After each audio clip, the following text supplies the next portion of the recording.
I am a psychiatric nurse, and at the beginning of my career, I worked in a residential mental health facility.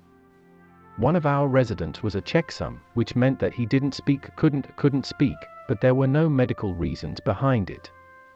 He had spoken earlier in his life and actually looked completely normal back then, except for being close to 7 feet. He grew up deep in the South and joined the army when he was 19, but he disappeared one night.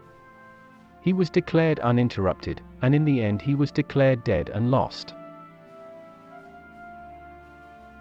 10 years later, a 7-foot-long man entered the Virginia hospital emergency room in the part where I live from the Midwest and said to the receptionist, "My name is Marion Dutchin, and she has died 10 years ago."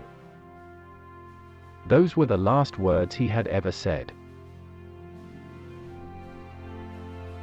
He was covered in dust, and he wore the same clothes that he was reportedly wearing on the night of his disappearance. His social security number was not used and he had no identity on his person. However, they were able to recognize it, I think via fingerprints. The family was told, but they said they already mourned their lost man and that whoever claims to be him simply couldn't be. They demanded not to call them again. Marion walks all day every day, moving his mouth like he's talking or mumbling, but no sound came out. He had an annoying habit of throwing his head back with his mouth wide open as if laughing from his heart, but couldn't even hear a breath.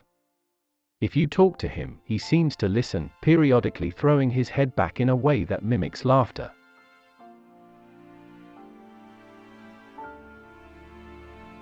Many medicines were tried, but they did not affect him negatively or positively.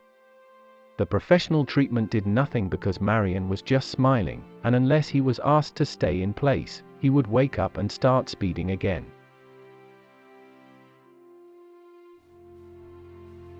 On my last day of that job, the last thing I saw was Marion, walking in the parking lot, throwing his head back and tossing it to laugh and go.